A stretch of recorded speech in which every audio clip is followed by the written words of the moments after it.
पुरी के जगन्नाथ मंदिर की मूर्ति अधूरी क्यों है? आखिर भगवान के हाथ पैर पूरे क्यों नहीं बनाए गए? इसके पीछे छुपी है एक रहस्यमयी कहानी, नील माधव नाम के उस दिव्य पत्थर की जो अचानक गायब हो गया। और इसी वजह से आज भी भगवान जगन्नाथ की मूर्ति अधूरी है। पूरी कहानी जानने के लिए वीडियो अंत तक जरूर देखें। क्या आप जानते हैं, भगवान जगन्नाथ का असली रूप ये लकड़ी की मूर्ति नहीं, बल्कि एक चमकता हुआ नीला पत्थर था जिसे नील माधव कहा जाता था। आखिर वह दिव्य पत्थर गायब कहां हो गया और भगवान अधूरी मूर्ति में क्यों बदल गए? ये कहानी मालवा के राजा इंद्रद्युम्न से शुरू होती है। उन्हें पता चला कि ओडिशा के घने जंगलों में भगवान विष्णु नील माधव के रूप में पूजे जाते हैं। राजा ने अपने मंत्री विद्यापति को खोज पर भेजा।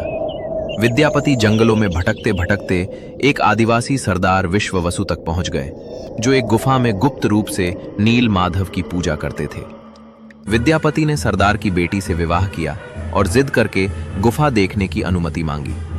सरदार ने शर्त रखी कि वे उनकी आंखों पर पट्टी बांधकर ही उन्हें वहां ले जाएंगे, लेकिन विद्यापति ने चतुराई से रास्ते में सरसों के बीज गिरा दिए।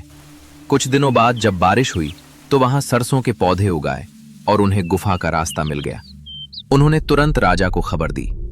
राजा इंद्रद्युम्न अपनी विशाल सेना लेकर भगवान को लेने पहुंचे, लेकिन जैसे ही वे वहां पहुंचे, नील माधव की मूर्ति हमेशा के लिए गायब हो गई। भगवान अपने भक्त विश्ववसु के साथ हुए धोखे और राजा के घमंड से नाराज थे।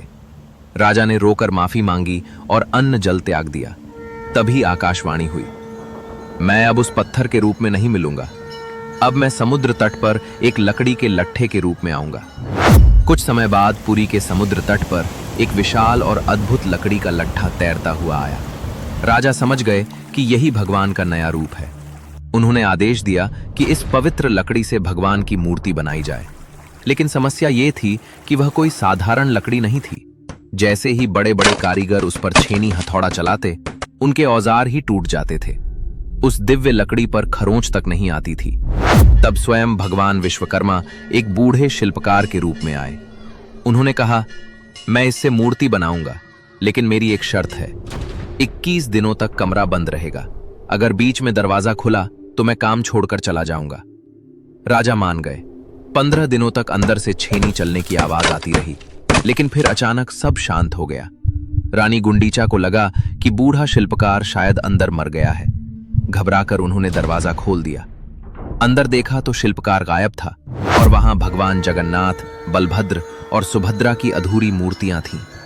राजा बहुत दुखी हुए, लेकिन तभी भगवान ने संकेत दिया कि वे इसी अधूरे रूप में रहकर भक्तों को दर्शन देना चाहते हैं। यही कारण है कि आज भी हम भगवान को उस अधूरे लेकिन सबसे प्यारे रूप में पूजते हैं। और यही कारण है कि आज भी भगवान जगन्नाथ, बलभद्र और सुभद्रा की मूर्तियां अधूरी हैं, लेकिन भक्तों के लिए वही अधूरा रूप सबसे प्यारा है। अगर आप भी भगवान जगन्नाथ में आस्था रखते हैं तो कमेंट में जरूर लिखें, जय जगन्नाथ।